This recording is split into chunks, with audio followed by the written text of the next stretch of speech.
never know. Welcome to the Cannabis Coffee Hour. Check 1, check 2. I'm here again. Everybody, how's it going? It is your host. It is your podcast friend. It is the guy you clicked on.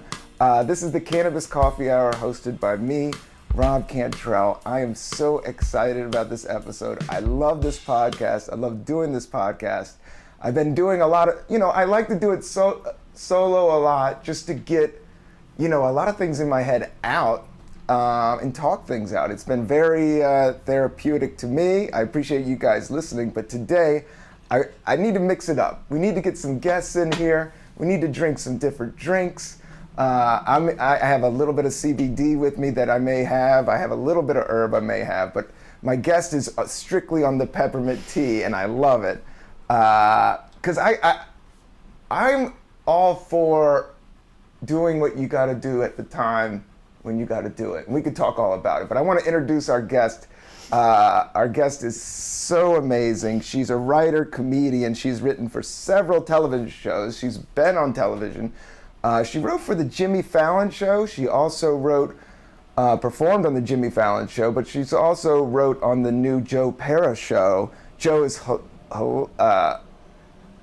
hilarious and funny comedian with a new television show coming out on Adult Swim. But please welcome Jo Firestone, everybody. Wow, thanks. That's really nice. Usually people, you never, you don't really hear a lot your bio. Yeah, the bio is an odd thing, but you got to give it a little bit of respect, but you don't want to overdo it, because I didn't think you wanted it overdone. No overdone. But it's a new trend. What's that? You know how you're supposed to bring people up some way, and during stand-up shows? Yes. New trend, not saying credits. New trend, say something from the heart. That's what people want now.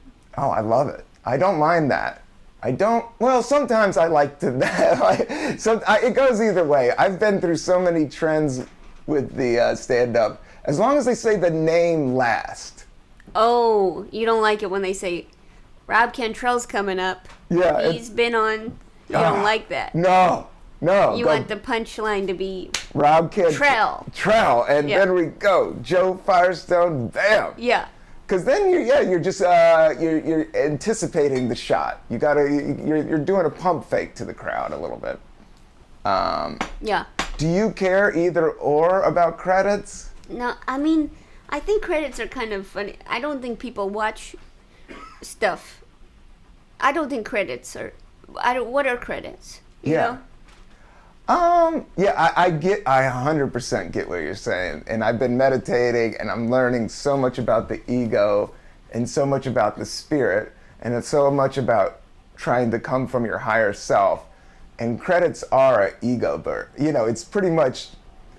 That's the whole thing about performance and everything. When you put something on a stage, you're like, here, look at me. This is it. You're kind of. It's a big ego trip, but I do like, I've been doing this for 20 years, so I like a little bit like, no, I'm not the riffraff. I'm not just some dude off the street, that just figured this out. You guys are lucky to get to see this dude. I need a little bit of that in certain situations. Yeah, I think that it's also interesting, like, if you, your audience is usually people that look like you. Yes. And so you look at the audience, usually people that want to see you are people that look like you or have similar backgrounds. And so where is the ego? Is the ego from the audience, or is it, are you just kind of like a projection of them? Yeah, a little bit, yeah. Or yeah. That we could go into that all day. I don't know. I find that personally, right now, I find that performing is not as good as Cinnamon Toast Crunch with 2% milk. Ooh. I find that's the height of my day. And if I have a show, I think that's kind of doesn't measure up. No, that Cinnamon Toast Crunch goes way up there. With 2% milk. 2% milk, Yeah, and do you like it when it's fully crunch, or do you like it when it's sogged out? I could at any stage. It's kind of like, it's like the beginning of the relationship, or is it better when you've been together for 10 years? And you know each other? Yeah. Yeah, and it doesn't matter if it's, yeah, it's all good. It's all good. And would you say cinnamon? I need 3 bowls. Oh, 3 bowls, easily. You can't do just 1 bowl. I had only enough for 1 bowl this morning. Oh. It was really not a good way to start. What'd you do with all that dust, though? Did you use all the cinnamon I toast? couldn't use the dust. Yeah, that's just pure sugar. It was too much for me. I realized that this was a new phase of my life where I can't deal with the dust. Yeah. I've been learning some self-control, and the dust, the sugar does freak me out. I went through Halloween, and my kid brought back so much damn candy, and and nobody eats Reese's in my house, so I just had lockdown on all the Reese's, and I was just eating them every 5 minutes. I couldn't stop one day, and I literally almost had to check myself in. Like, I had so much anxiety. Everything started firing. Oh, no. But it's the sugar. But Cinnamon Toast Crunch is way up there. I've been doing this thing recently, just because I have a little bit of a dessert problem right now. Because my live-in, he really loves sugar, so we got a lot of sugar in the house. And Is he a candy dude? He loves candy. Skittles around. Sure. Yeah. Right? Skittles, Reese's Pieces, that kind of thing. Yeah. But so we've been doing this thing recently where, because if there's sugar, I'm gonna eat it, but if there's no sugar, I'm not gonna eat it. It's like a camel in the desert, And we got this box of chocolates. And now this is kind of a fun activity because I have a skill where I can predict what's inside, and so it's kind of like a mental challenge. Yeah. Like, I think it's a nougat, and then I eat it, and then I think, well, that was pretty smart. What's your percentage? You're hitting it pretty on? Yeah, I would say 100%. Oh man, that's psychic powers right there. That's your vibe. You've always had the coolest vibe to me, Joe. Wow. Your aura, I can see it miles away, and it always makes me happy. And I don't know. Fit right back at you. Oh. It's true. I'd say you're the aura king of the comedy scene. I'm working on it. I like working on my vibe because I do find New York and comedy so darn stressful, and for me, it's the mind game that messes. Yes. I think it's the mind game. Yes, it is. That's the hard part. The performing, I find fun. I don't like watching TV. I'm a natural spaz, so I want to get out there and do jumping jacks and run around. I like that stuff. Well, it does. I mean, I think it is like that kind of. It's all fine, and then you see somebody get something, and you think, well, how come I can't do that? Or you kind of start to spiral, and nothing actually happens. Yeah. It's nothing actually is going on. It's all in your head. Yeah, and it's like if you could just kind of perform, wake up, eat your cereal, go, do your calisthenics, and go to the show, go home, no thought. Yeah. You'd be set. That's it. That's where I'm trying to get to. I actually, cannabis has been, we could talk about pot or not pot, but, so I think I used a lot of cannabis early on just to numbify a lot of stuff with performance anxiety. But now I've just been meditating and it's been really helping. You do it with Andy?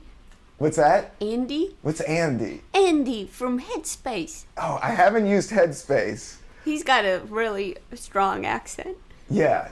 And it's a huge app. Everybody uses Headspace. Everybody uses Headspace. That's up there with Audible. That's Headspace is a part, but it bums me out about the phone because I kind of want to get away from the phone. That's the tricky thing. And then all of a sudden, I'm staring at the phone. So you're meditating without the phone? No, I use it. I use Alexa to put on my timer. Oh yeah. So I go, Alexa, can you put 20 minutes on the timer? And I have a little pillow and I sit. Starting now. There you go. You got your Alexa rolling. See? And I sit there.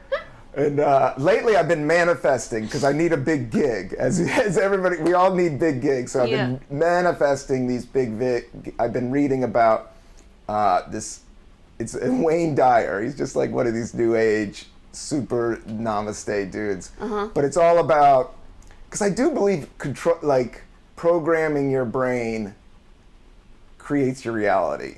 Like there is some type of thing there that the more positive your brain is, the more positive your reality will be. So I've been manifesting like abundance. So, and I also think like You do crystals? I don't do crystals. Okay. But I would fuck with crystals a Yeah, little yeah, bit. okay. And I do read my horoscope. I got a horoscope guy. Johnny Nicholas? No, it's the dude from the SF Weekly, Rob Breezy. Rob Breezy? And he was on Village Voice. He was always on, and when I first started stand up, it was like one of those times I looked at the city paper, and it was the same city paper I circled an open mic. There was before the internet. I started in '99. Yeah. So I literally just like circled the thing, drink my coffee, read my horoscope, write some, and he was just there with me, and it seemed to be clicking the whole time. And it was clicking, and even to the point where I got on television, like it was going click, click, click, click, click.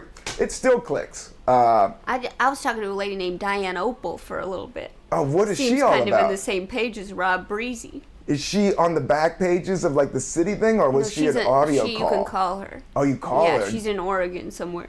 Oh, you would talk to her on the phone? Yeah. Did you give her up? Did you fall off of the Zodiac love? Yeah, I don't think it was a good match. But my friend calls her every 2 weeks. Wow. Loves her. Loves her. Feels very connected. Wow. I don't know. I mean, I think it's kind of whatever helps. I kind of fell off. That's how I feel. Whatever gets you through the night, whether it's religion or sports or whatever works. Yeah. Whatever works for you, and we're all so different. We're all so differently complex. I went to go see the Dark Matter at the American History Museum, Natural History Museum. Wow. And that kind of put me off astrology. What was dark matter all about? It's kind of about, okay, so like, you know how like the planets are kind of stay in their formation, and stars too? Yes. And dark matter is like, it's kind of like the guys in the green suits that keep them, held up. Yes. You know what I mean? Yeah, it's the big beyond this beyond. Yeah. But so they've been rating, okay, this is the universe, and beyond the universe, there must be this cohesive blah, blah. And they're starting to rate the blah, blah. Yeah. So then I was like, it seems a little too scientific but I don't know. Who knows? I know, that's the thing. Like, I do believe the brain is powerful. But if I watched a movie on IMAX about astrology, I would be convinced. I think it's just it was such a big format. Yeah. Yeah. Surrounding you, the image. Yeah, that's what I'm talking about is like programming your subconscious. And that's what manifesting your dreams are. So if you're always worrying and worrying and worrying, your subconscious is just this recording that does this loop. So what the meditations is trying to do, you're just trying to reprogram your loop. So and then that echo isn't like, oh, I'm not going anywhere, and then the thing, it's all worthless. You're like, oh, things do work out. I am going to be a millionaire. This is going to happen. Right. I haven't been taken this far to be let go at this time. I've been through 10 times. So that's kind of where I see the practicalness of it. Like, as big as the universe and the brain matter, or the universe matter, the brain is just so, powerful. And I don't think we even know the beginning of it all. I think that's the universe, is our brain. I do think there's parts of it that we haven't even tapped into. But I don't think, I think psychedelic drugs are a part of it. But I also think just changing art, like how you do. Like when you came onto the comedy scene, you have your own style. That's why I thought you are you don't meditate. You don't do any of this. No. But you have your own rhythm.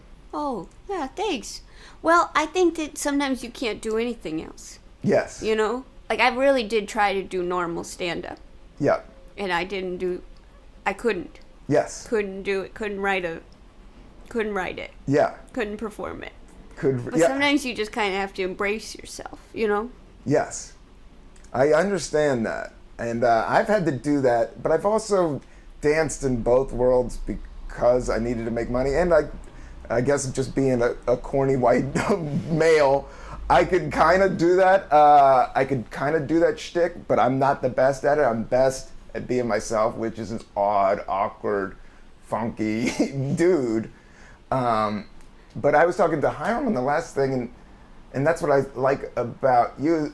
You is different energies make you look at things different. It's like seeing something like a band. I remember, not to go in, but System of the Down, they're like this metal band. Yeah. But the first time I saw them, I was repulsed. I was like, what? Doesn't even make sense. The guy's yelling. Why is the keys on the table?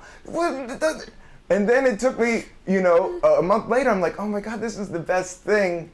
Because it was new to my brain. It was new to the neurons. Yeah. So it's like people that go walk in a different vibration, change helps people look at things differently, Yeah. Even if you're not that, it's like, some kind of funky, weird art that you think is awful. At least it's changed, it's making you think everything a little bit differently. Yeah. There was like that exhibit at the Whitney that was like a VR thing. Yes. Where you just saw somebody beat up another person. Oh. It was really messed up. Yeah. But I think it's like, and like that kind of thing, you probably wouldn't want to see twice. Yeah. But then it's like, I don't know, maybe that does change the way people think. See violence, they're repulsed 100%. by it, No, I've been reading this yoga book about how much violence and video games and all this stuff that, we subject our conscious, and it is entertaining. That's the thing about, I always talk like negative art or negative talk or gossip.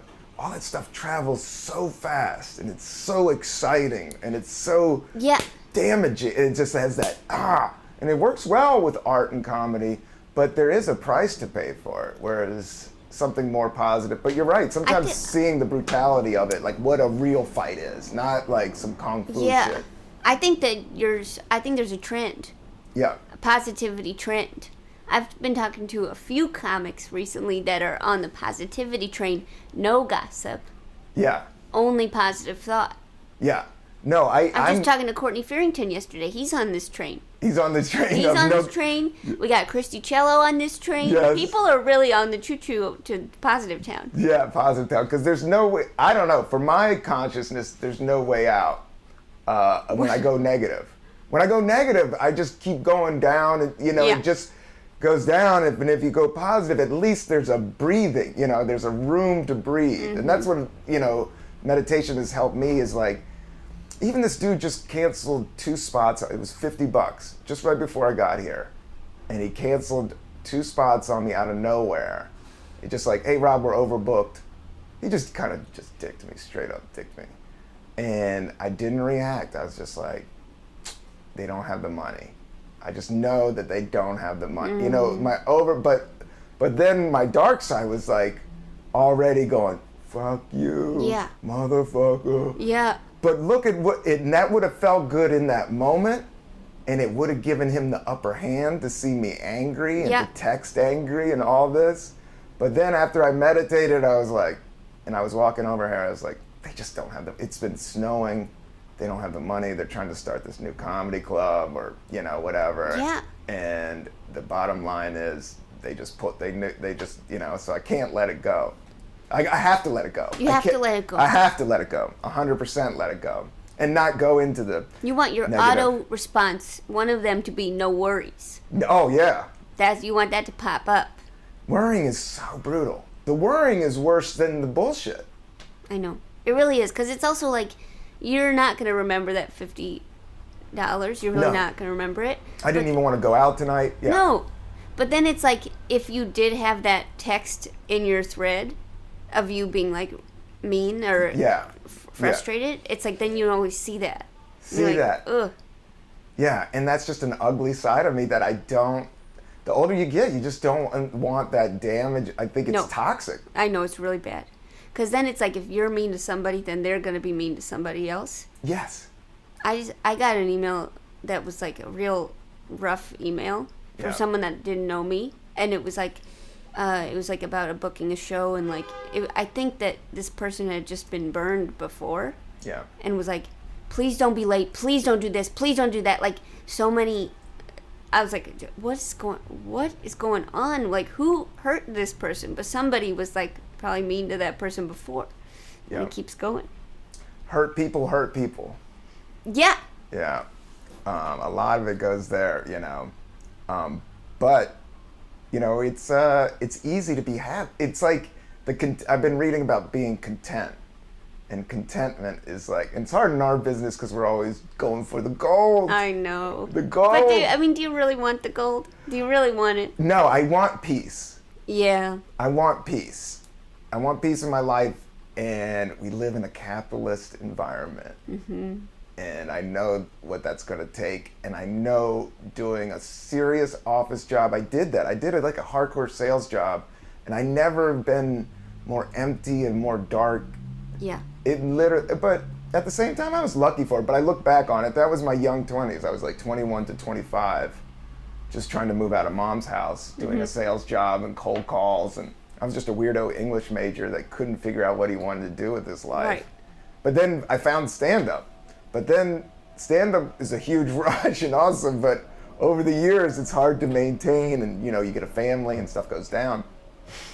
You got to make the big bucks. You got to make the Jimmy Fallon. I know. Big money. Driving big cars. Everybody knows me. It's like I'm a movie star. That's the Ghetto Boys. Mine playing tricks on me. That big cat. I know, that cat is awesome. You have a dog. Yeah.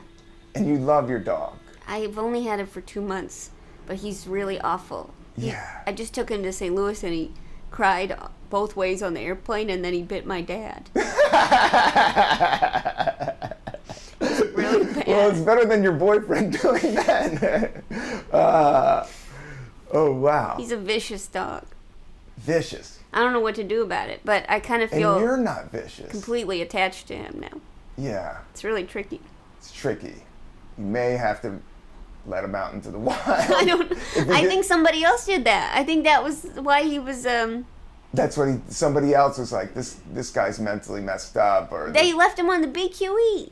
And that's where you found him. That's where he was found, and then he came to the shelter where we were walking dogs. You can just walk dogs at this shelter. Sean Casey Animal Rescue. Oh wow.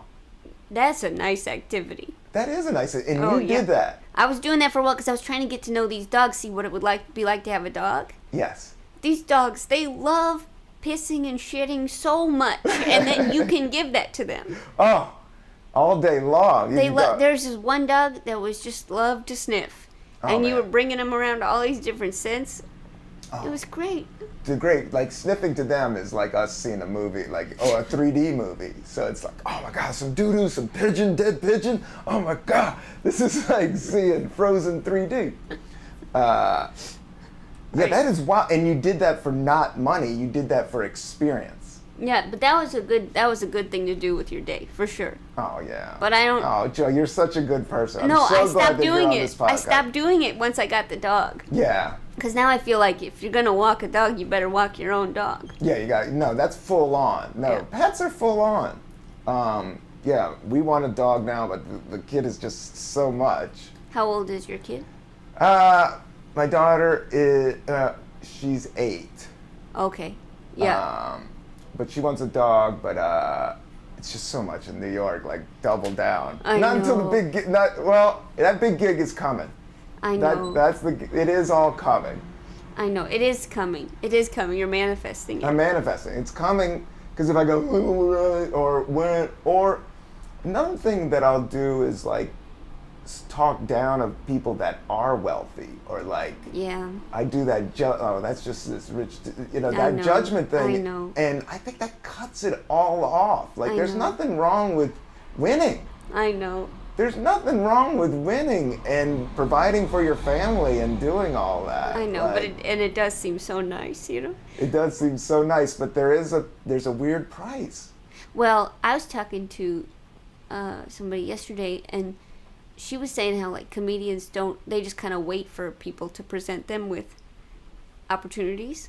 Like, it's like a bunch of, as Ashley Brooke Roberts puts it, a green light people, where it's like they wait for the green light to go, you know? But a lot of people just do it. A lot of people just write a book or just write a script, and then they're like, look, I wrote a script.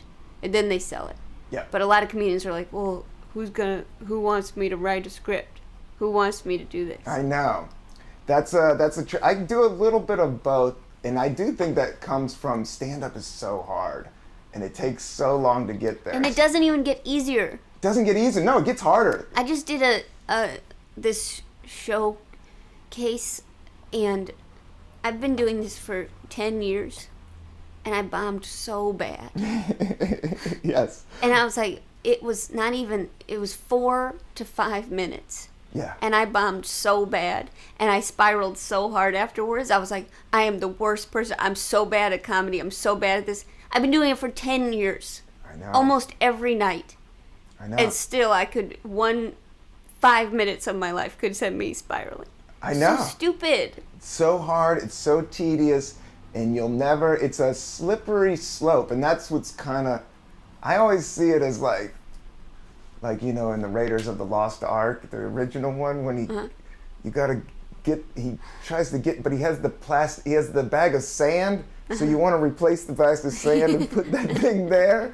Like, the whole thing's slippery. If one thing goes off, like, the whole thing tumbles down. Yeah. The whole thing tumbles down. I went through a funky week of just bombing everywhere for like a week.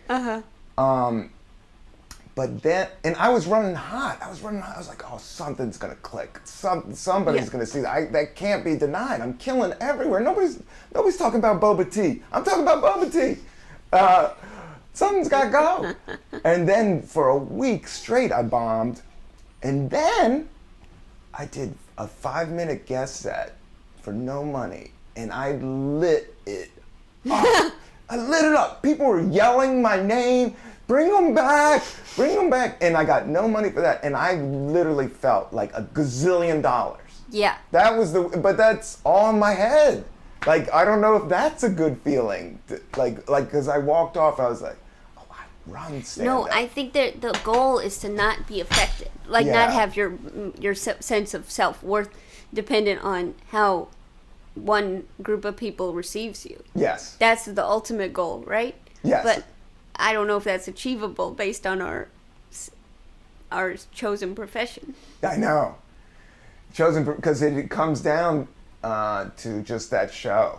Like, it just is that moment. That's what's kind of cool, because you could be as cocky and great and be in a gazillion movies, but in a room of 15 people, if you're not making them laugh, it's just I know. that. Yeah.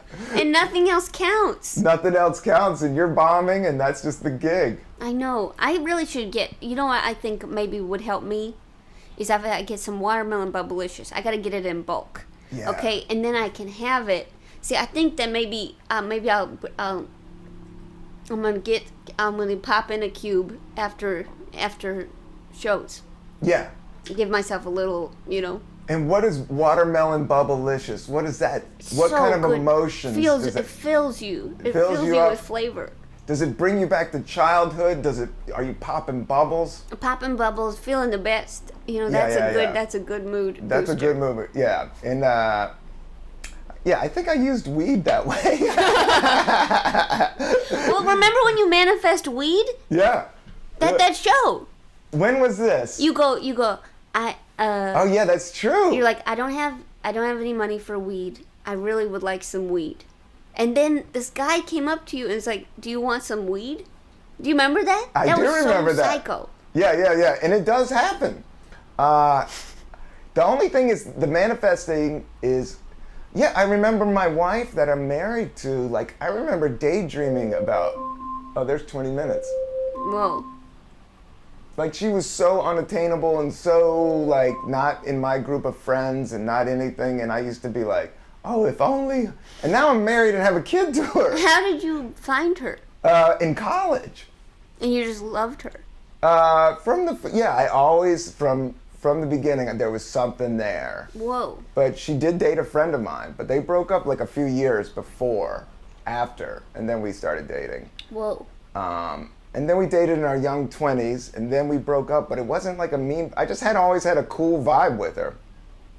And then when I moved to New York, we started dating again. Whoa. And with the pressures of stand-up, and I dated somebody that was in show business before that, and she's not in show business, and that really appealed to me. Uh-huh. So so the relationship was just super healthy, and I'm really lucky, and yeah, now it's been married for 12 years now. Whoa. Yeah, and we have a kid.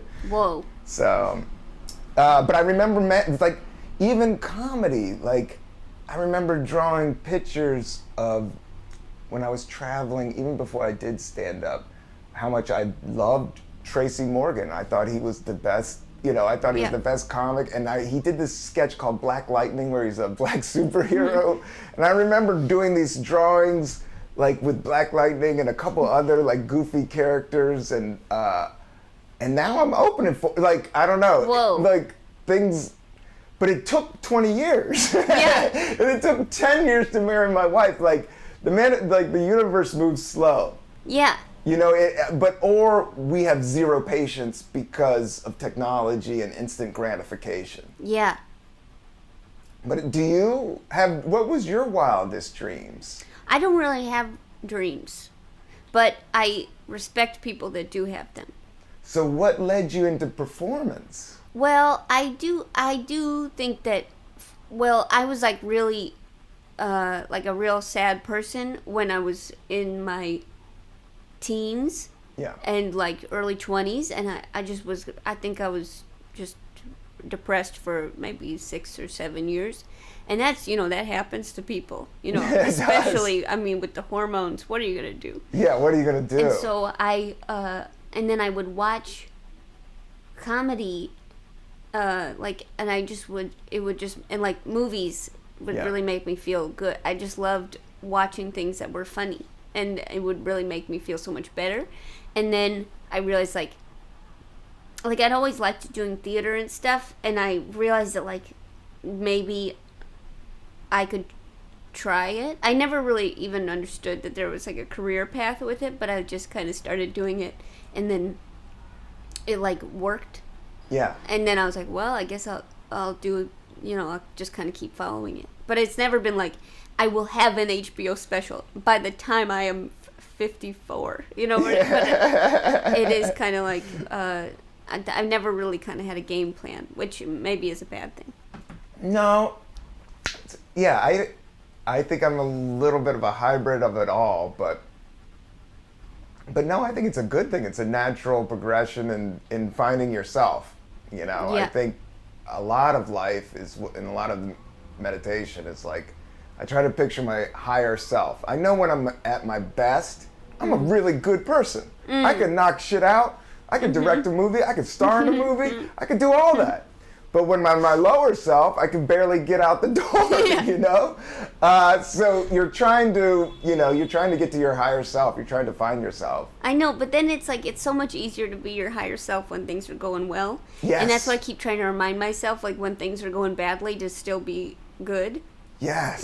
That's, like, I just asked my manager if I got this part. And I definitely didn't get the part. Like, once you don't hear for 2 weeks, it's pretty rare that they would just forget to tell you that you got the part. I know. But then my manager texted me back and like, no, yeah, you didn't get that part. And like, I think that like, usually when I get that kind of thing, I'm like, well, that means that I'm a bad person and I can't do anything. And then I kind of start to like get kind of, I don't know, kind of like in this negative thing where I can't really be outside of myself. But then I was like, well, did you really want that part? No, you wouldn't be good at that part. There wouldn't be a good part for you. Just kind of keep going with where you are right now. Yeah. But it's really hard to do. Super hard to do. But you can do it, and it's practice. Like, that's what I've learned with meditation and just controlling my. The other day, somebody asked me to get high before a set, and it was at a new comedy club, and and this is the first time maybe in 20 years that I turned it down. Really? Because there was a lot of pressure, and I got a lot of pressure on myself, and I do know if like when I'm on point, I'm really good. Yeah. I you're can one of my honestly, favorites.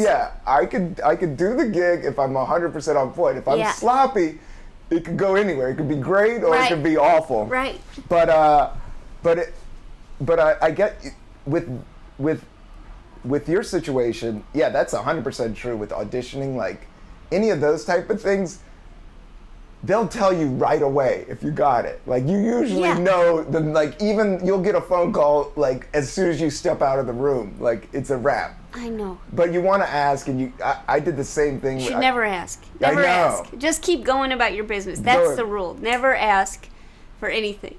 And the thing about bad sets are the more losses, the positive way of looking at it. Because everything does have negative and dark energy. Yes. Well, I think about this a lot. Even if you are just living in a bubble where you just do comedy and you don't have any relationship problems or family illnesses or anything like that. Even if you just kept going like that. Yeah.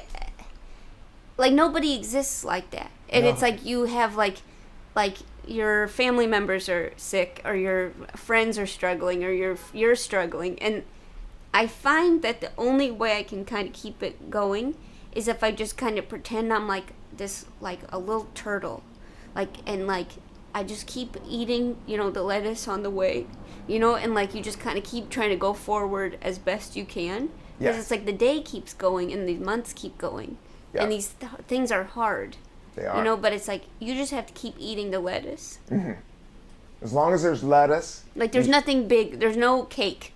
Yeah. It's just lettuce. Just lettuce. It's just, and that's the thing with show business, you got to look at it as just work. And it is just work. And it's like you just got to keep working. And if no money comes in for a year or 2 years or 3 years, then maybe you need to get a job elsewhere. But it's like you just have to keep plodding along. You just keep plodding along and don't attach yourself to it 100% and to like the wins or losses. Like I always say, and when I'm at my best self and I'm bombing, I'm like, oh, I'm about to kill.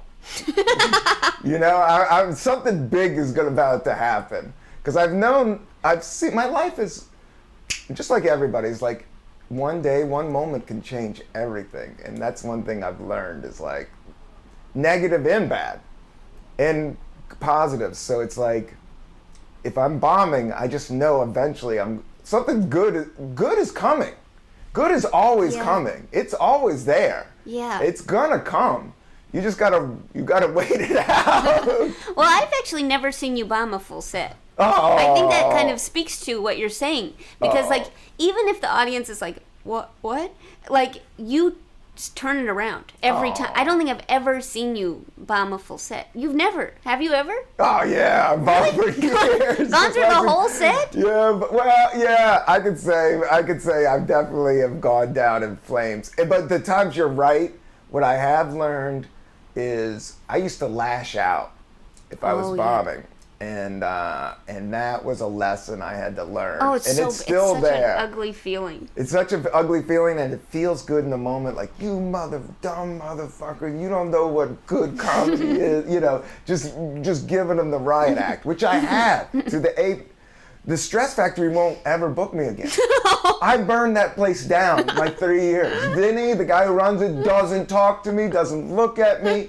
Because I went in there and I was featuring, it was right after Last Comic Day, and this is a famous comedy club in New Jersey, and it's called the Stress Factory because it's really stressful. But it is a good comedy club. I would work it again. I know better now, but back in the day, and I was from California, and my humor, something about that's what I love about you. You are a New Jersey person from New Jersey, New York. I'm from Missouri. You're from Missouri? I know. Everybody's surprised. Everyone thinks I'm from New York. I don't know if it's my metropolitan attitude or what. You're from St. Paul. St. Louis, yeah. St. Louis, yeah. They're good people out there. I think they're okay. They're okay, yeah. But that place in New Jersey, yeah, it was during a Jets game. It was the playoffs, and they shut the game on to bring me on. They said, "Hey, he's from Rob." And they didn't do my credits. They said he's from San Francisco, and this is the place you wanted to say. He was on Last Comic Stand. He was this. No. They just threw me to the wolves, and I remember I was bombing, and I just turned on him and yelled and said the worst things you could say to people. Oh my God. And afterwards, they had me for the second show, and I did a good job the second show, so I pulled out. But that was one thing I've learned is, anytime they had the anger. Yeah. I think that's what we're all, not all of us, but more people than most. But no, I once bombed at the Improv in LA, and I was just doing so badly. They were just staring at me. Oh, that place can be weird, yeah. I was like, maybe I'll do like dirty stuff, like maybe that'll help. And I did dirty stuff, and that I think I got an actual ooh. Like it was so bad. And then I was like, I was so angry and embarrassed. I think what really was, I was feeling so vulnerable because I tried something and then I exposed too much of myself and it hit a raw nerve. And I go, what are you guys, all virgins? Yeah. And afterwards I was like, why did I say that? Nothing's wrong with being a virgin. Like, that's so psycho. Yeah. I just felt so embarrassed by my rage. Yeah. It never helps. Yelling never helps, but it's a part of relationships. Like, we're all, I don't know. Yeah, being married 12 years. And then having older brothers and older sisters, growing up scrapping in the 80s. Like, that's just how it was. But when you look back, none of it was worth it, No. None of the anger is worth it. But I guess sometimes you got to use anger. Like, when is a good time? But meditating, I've been learning that you have to come to grips with your, I think this is what Black Swan was all about, but you have to come to grips with your dark side. Mm-hmm. And you have to, and there's a healthy way of using it, is what I've heard. I just listened to this podcast about envy. And it kind of freaked me out because it's like, oh, everybody's envious of everyone else all the time. Yes. And it really freaked me out because I was starting to get kind of paranoid. I was like, well, what do I do that bothers people, that makes people envious, or what am I envious of? But then I think that the point of the podcast was just like, you should acknowledge that you have it. That's part of your human nature. And then, from there, you can kind of take hold of it. You can take ownership of it and process it and be like, that's some bullshit. Yeah. Because thoughts are bullshit. Like, when I met, they're just such bullshit. Because we got a gazillion of them. You've had 1 million thoughts since the minute we all have thoughts. Yeah. And then they're pouring and pouring. And one thing I've been thinking that's helping me is, I think of myself just as a skeleton with a heart and a brain. I look at it purely mechanical. Not in a cold way, but hey man, you just gotta keep going forward. Yes. Yeah. And keep moving, just like the turtle scenario. Just like the turtle. You just got to keep going through this whole thing. No, and it's sometimes... And don't react all crazy. No, because it's there is always something worse that's about to happen. Yeah. You could bomb and you think, oh, I'm such a bad person, I'm so bad at this, everyone's better than me. But then it's some kind of real shit's gonna... what if then, you're walking outside, you're gonna slip on the ice? It's okay, then you gotta go to the doctor, or whatever. These things keep popping up, and you kind of have to just take it and react the best you can, because it's there's no point where life stressors are going to stop. Never. It never stops, but it also is beautiful and awesome at the same time. And living existence is, I love it, but but it's hard, and you go through it. It's so hard. It's like having this dog. This dog shrieks at people on the street, screams. I got a screaming dog, and I don't want this, and it's very stressful, and I hate that he screams at people, and then I have to say, I'm so sorry. For 30 minutes a day, I go, I'm so sorry for my screaming son. And then, when I get back into the house, the dog is so sweet, and he begs for my attention, and then he gives me kisses. I think it might be worth it. Yeah. And the only thing I'll say to that, Joe, is that's not your personality. And maybe you're the right person for this dog. That's what I'm just... Sure. Maybe you are, because most people couldn't handle that. Sure. And even by you acknowledging it, you're processing it. Sure. It does make me some think. people would just move on, just like get rid of them, leave them back on BQE. But you're at least processing it, and if anybody could handle it, I think you can. If you want to keep the dog. I mean, I think I'm gonna keep it. I am pretty high strung. That's what I'm learning. I mean, I've known this about myself. Pretty much a worry lady. Same. I was raised by the king of all worry ladies. My mom she bought a car and she took the radio out of the car. She bought this new car, and she was like, because they always try to upsell you, like, oh, you got to get the radio. She goes, I want no radio, no nothing.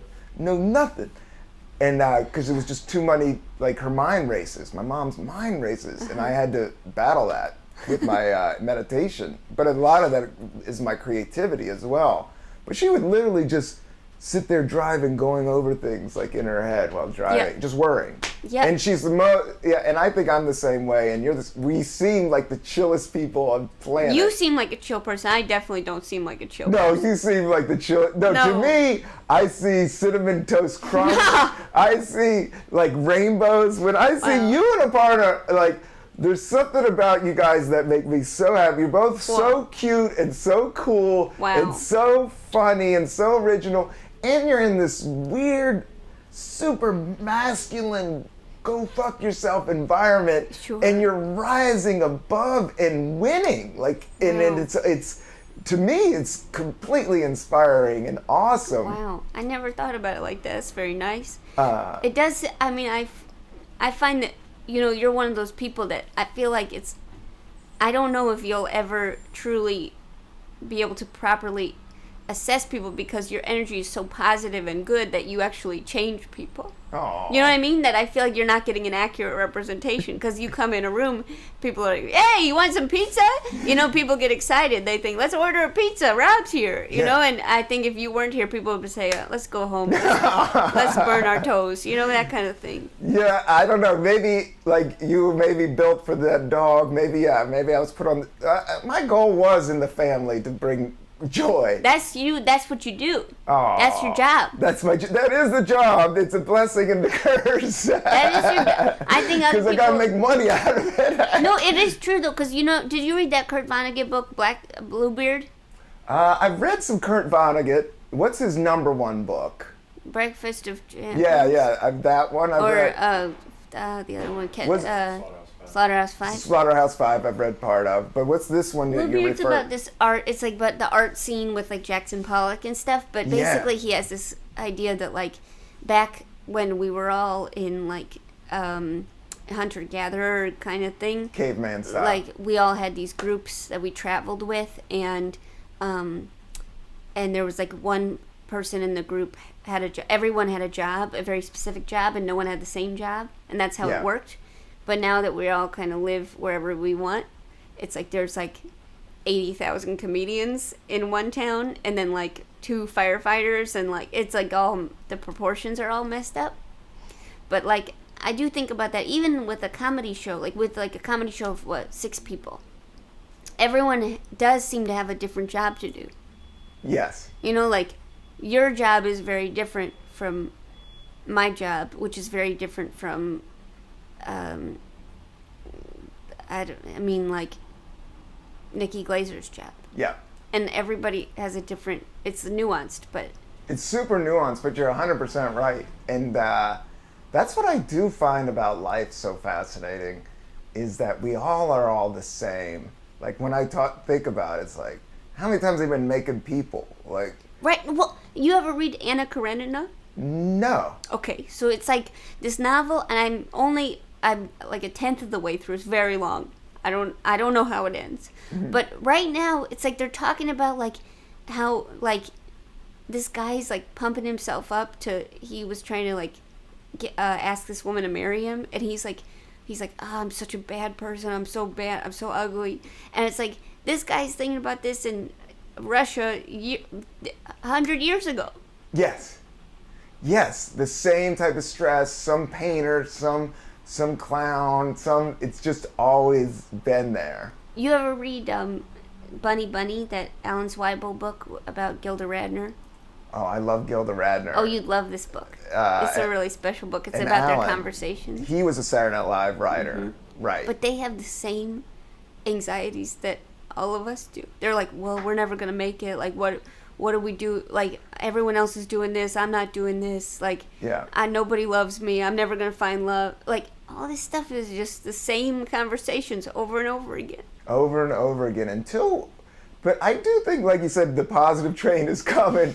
There is a heightened awareness, and I do think all the, I try not to talk politics with all the Trump and all the just this negative toxic energy that's fucking flying around. It's almost everybody's looking within a lot more. Yeah. And people have been, but what I find awesome about it is that there's so many people. This is what I start tapping into, just like what amazes me. We've been making billions and billions of people, but we're all so different.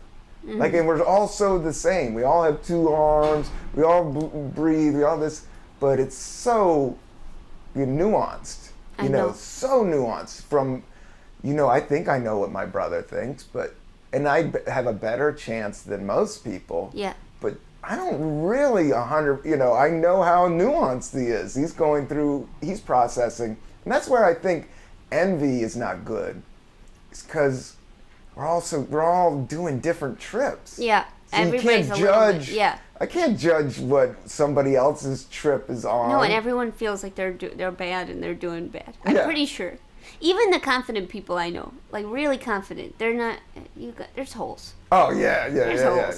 There's always holes. I mean, you always think, if you don't think you're a fraud, you're doing something right. Like, you're doing something wrong. I mean, if you, I don't know if I phrase that, but it's like, if you know how dangerous and crazy the game is, then you're completely insane to not think that, that the trapdoor isn't there somewhere. Yeah. But it makes the dance funner, and I don't know. It's still challenging, and the carrot is still dangling. Some people don't have a carrot. You have a carrot. I got a carrot. What's it? Success. Massive success. Massive go fuck yourself money. I don't want it all. No, I want enough to have a tree house. Oh. To meditate. Like, I don't want big cars. I just want freedom. I want peace. Mm-hmm. And I want freedom to be myself. Mm-hmm. But the scary thing is, Jo, when I say this out loud, I don't think I could do that right now. You could or you couldn't? I could. Yeah. Why is it scary? Because it's just the money thing. It's just the money thing. But that also brings me back to cannabis and being myself. I worry about this podcast because it's like, it's not 100% legal. Is somebody bad? Is there producers out there listening to this that say, "Oh, Rob's, smoking pot on a podcast," or I'm sipping on a little bit of a CBD drink, and there was a thing about the FDA about CBD not being that good for you, is what they're saying. But that's the FDA, and that's the government's kind of trying to bring down the power. The FDA is hiring. They are? I just saw on the subway. Oh, shit. Yeah, they need, what else is hiring? The cannabis industry. That's the only thing is, it's like 100 billion, it's like 100, somebody gave me the stat, it's like $800 million industry right now. Jeez. And it's only growing, and they're projecting it to be billions. And I would be dumb not to do a podcast because it is kind of, with that being said, I'm just going to take a little hit of herb. I don't think the producers out there are worried. You don't think so? No. What about Saturday Night Live? Do you think this would hurt Saturday Night Live? No, I don't think so. Because anybody that's creative kind of gets cannabis. I think so. I think you're so. Okay. But maybe some people are not. But and I kind of get that. Like, I understand, because I'll tell you this. I had a beer. I haven't drank. I like the taste of beer. Yeah. But the older I get, the more, it's more about my emotions the next day. Oh, really? Like drinking, if I drink the night, then the next day, like, I'm just not standing on 2 feet. Yeah. I don't know. It just takes me a couple steps back. But I went out, I did Doug Benson's Doug Loves Movies, and I hadn't seen John Hodgman, and I've always been friends with John. I've done shows with him at Littlefield for years. Like even, I was on like the first time Eugene did Union Hall. There used to be only one comedy show at Union Hall. Whoa. And I was on that first, I closed out Rafifi. I was on the last Rafifi show. So I've known these guys for a long time, not well, and John has always been very successful, but always kind dude. Yeah. Always a nice dude. And he was like, hey, we're getting drinks at this bar afterwards. I was like, I'm gonna go get drinks. I never get drinks. I need to start schmoozing it up. I'm gonna schmooze it up. Okay. And I just had one beer and it threw me, no, it was fun. I had a great time, but it threw me off. Oh. And I was like, the next day I just felt fucked up and kind of like hungover from one beer. And I was like... Your tolerance. Yeah, tolerance. I was just like, it's not for me. That's all I'm saying. Yeah. And I do think pot is for me. Not 100%. Yeah. But I do think, like, I was like, no, I gotta just be me. What about you? Do you drink booze? I'd say I have maybe one drink a week. What drink is that? I'll have like a whiskey once a week. It is a good drink. I don't mind that, but otherwise I don't really drink. Do you put an ice cube in it? Oh yeah. Yeah. Maybe two. And it's just so stiff and so strong, and 3 sips kind of gets you in that warm, bubbly zone that you like. And that's all I want. I don't want more than that. And the next day, does it do anything, or do you just shake your head off? At this point, I'm kind of used to it, kind of having one drink a week. That's kind of my thing. And usually it's like before maybe like a stressful show, or like maybe after a long day, I'll have like a little drink. Yeah, that seems to be what I do. But I used to be into pot, but then I don't really smoke with anybody now. It's good. So like there's no one I know that smokes. Like all my good friends don't smoke. So then I don't really smoke. That's cool. But then I have all this weed that I really thought I was going to get into it. Did you, what, from shows? People, because, yeah, you do, because I am a pothead, and I find you fascinating and awesome. So I do think your audience Yeah. Does like the smoke pot. I think so. Yeah, I would say so. Yeah. So any free weed you get, all right? Yeah. You give to me. I would love to do that. I would love to do and that. I will smoke it all for you. And any bourbon I get, I'll let you have. That's a great treat. Yeah. But yeah, what else are you like? So what's your coffee intake? You're having a peppermint tea? How much? I'll just do the time because I could talk to you forever. I know. That's what's scary. Where are we at, Hiram? An hour? Around 52 minutes. 52 minutes. So we'll just do a quick Great. talk about tea or eggs. I'm fascinating. Eggs. Yeah, your morning process. What's your egg deal? Are you eating eggs? And if you are you doing sunny side up? Are you doing scrambled? Okay. I don't do those every morning. I think that's a weekend breakfast for me. Yes. If I'm being honest. No, 100%. You're not nobody's breakfast sandwiching anymore. No. Not in this day and age. Not this day. You can't do that every day. No. You could do it on the weekend. Yeah. Yeah. I'll make a pot of coffee in the morning, take 2 cups from it. Okay. That's how I kind of start the morning. Yes. Read a book, drink the coffee. I love the book. I got a good. My book is the Urban Yoga, and I'm in this book, but it's this dude from San Francisco. I think he might be gay, but he's cool and he's out there, and it's just about meditate. I'm just full on meditation zone these days. He talks about meditation. Meditation and all the chakras and aligning yourself up and then he writes stories about his own life, and he worked at a coffee shop and friendship and today the chapter was about being content.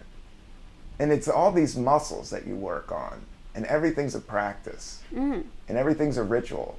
That's what I think stand-up is like. You just got to practice. That's why it's so hard. I know. And you can't even look at it it's a lifestyle. It's a ritual. You can't really master it. You can't really go through it without thinking. Yeah. It's it's a mental puzzle every time. Every time. And you can't, the less you think about it and just do it, the better. but I have been doing my Gary Goldman tips. I have been writing stuff out. He has helped me in a couple ones. Does he? Yeah. The one that I liked a lot was, I never, I go up there with a few ideas. I used to write out, when I first started, I would write really hard and write out whole jokes. Because I started in San Francisco, which was really snobby, actually, back in the day. Oh, really? I would say that's where the alternative scene kind of came from. Not snobby, but if you were hack, it was not like, Whoa. They would just look down on road hacks or anybody that was just trying to, it's a very different than New York. Yeah. But it was like, if you weren't doing stuff original, the clubs, even the mainstream clubs, weren't even fucking with you. You know, Whoa. it was a cool environment actually, Yeah. but almost to the point, snobbery is something I'm not into and something I'm trying to work with. I remember the cool thing about my dad, and my dad, was in politics, and he came from nothing, came from the coal mining town. My grandfather was a child worker coal miner.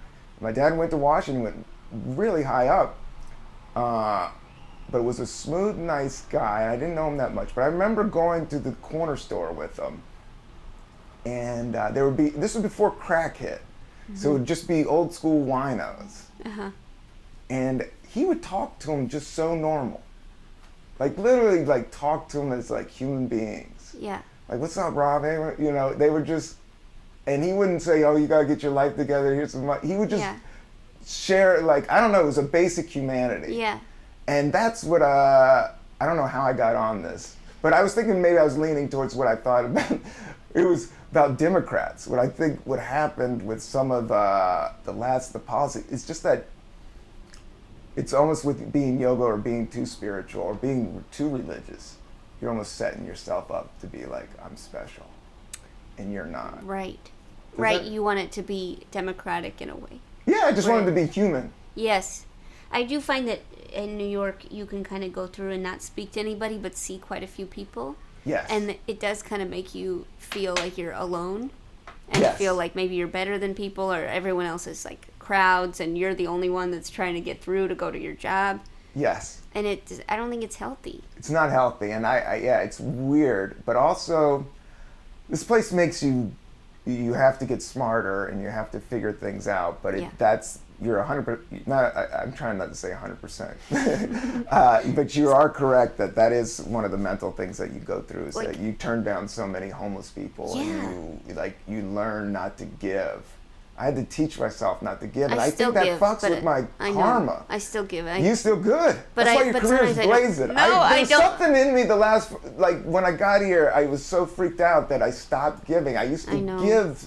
I used to just let it flow, and then once the kid and the marriage, something turned cold in me that I'm working on. That I gave the other night, but the girl was singing. She was singing Alanis Morissette. Mm-hmm. And it was just some girl with a guitar in the subway, and I thought it sounded nice. It's good. Yeah. I usually give for skills, but then the people that are just begging for begging, that's where I start to have tricks in my head. I understand. Yeah. I think a lot of people feel uncomfortable about it. Yeah. Yesterday I was walking in the subway, and I was walking, and this woman was walking in the same towards me, like we were meeting, like we didn't, and you know the thing where you like try to go right and then they go the same direct, they go left, and then you try to go left and they go right, and so like you kind of, and we did that standstill for a full minute. Oh my God. We couldn't unlock. And how many times did you say sorry? Neither one of us spoke because both of us were trying to avert eyes. Yeah. And that's why we kept getting stuck in this. God. It was for a full minute. I couldn't believe it. It was so crazy. And then afterwards... That's like being in a video game loop. I know, it was. And then I started laughing, and she was laughing too, because it was like, what's wrong with us? Why can't we get out of this dumb pattern? I know. I always laugh at that situation too, because it always feels like some hokey movie situation, some just like Laurel and Hardy situation, and all of a sudden you start doing it. Oh, I'm sorry. Oh, excuse me. God. Right? It's so stupid. Because everybody's awkward and everybody's weird and everybody's trying to figure it out and nobody knows. And that's the thing that I'm trying. That helps with depression is looking at like things with new eyes. You know, just they call it a beginner's mind. So every day you're supposed to like not hold on to like all this bullshit or like this is how it's supposed to be. Like, no, this is a colorful room and it's amazing to talk to another person, you know. You do those gratitude lists?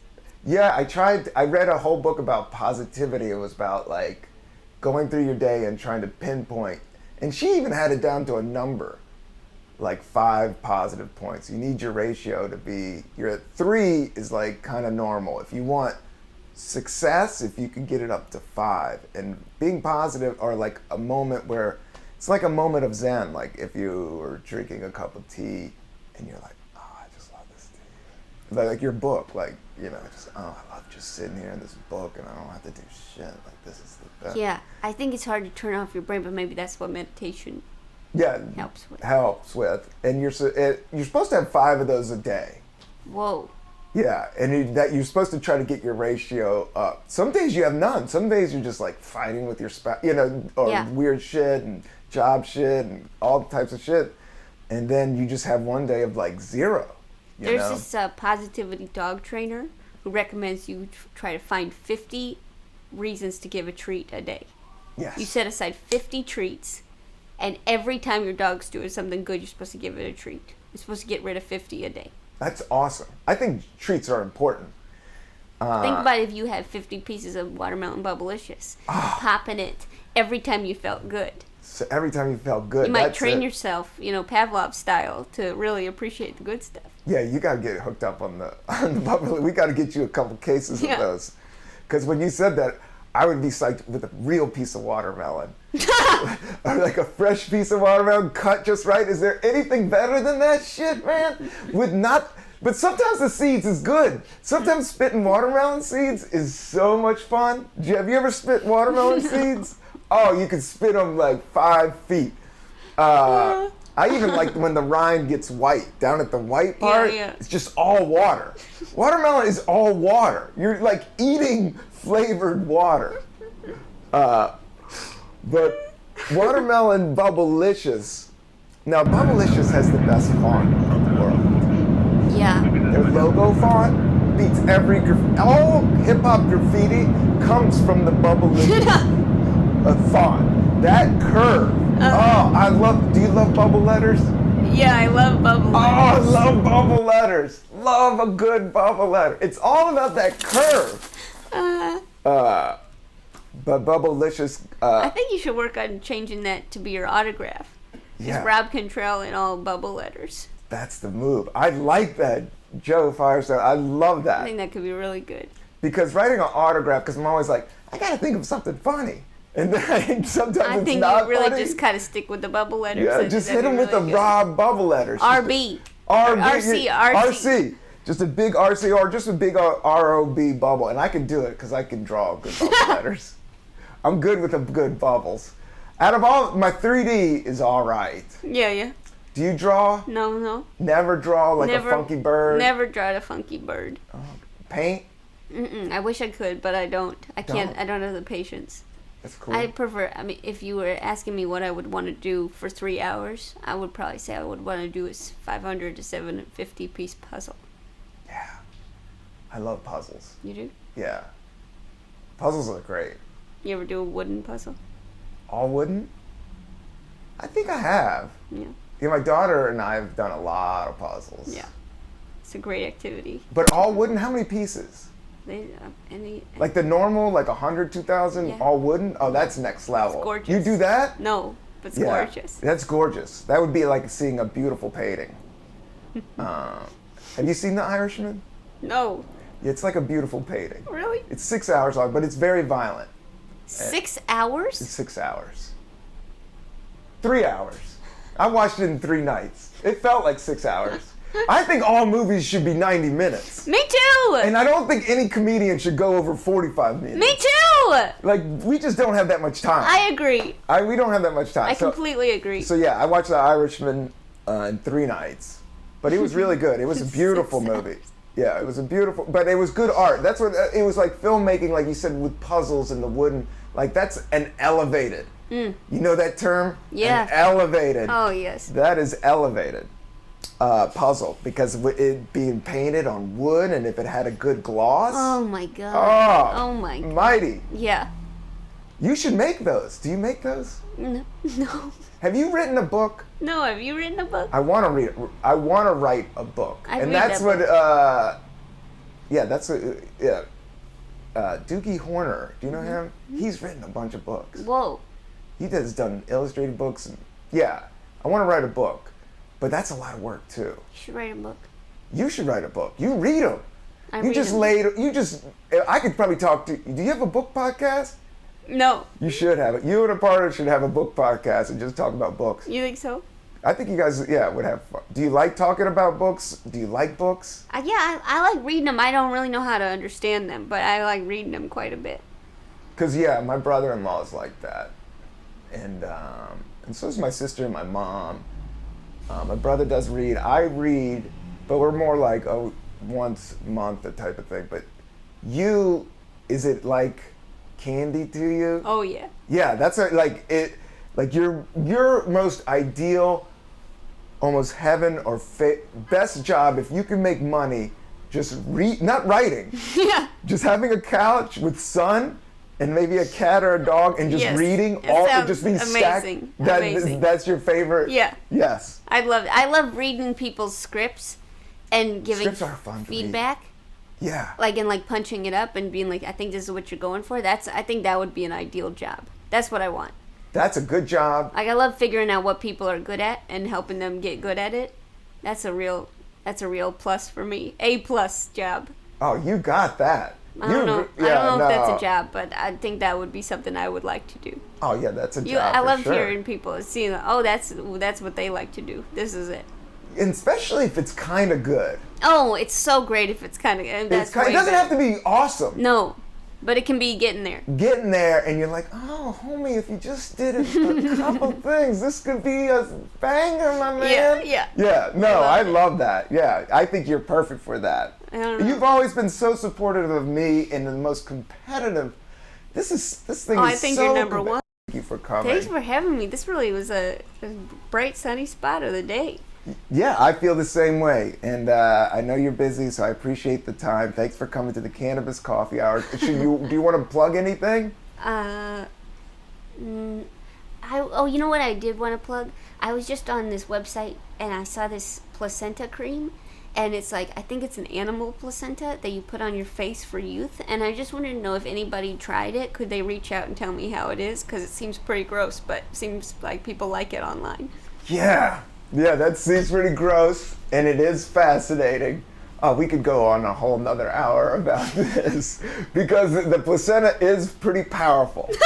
There's a lot of minerals, there's a lot of elements going down. This most sacred elements of giving life. But that's the whole thing about the self-wellness thing. Like, does it work? I don't know. So if your listeners try it, please reach out to me. Yeah. I would love to hear. Give her a shout. Yeah.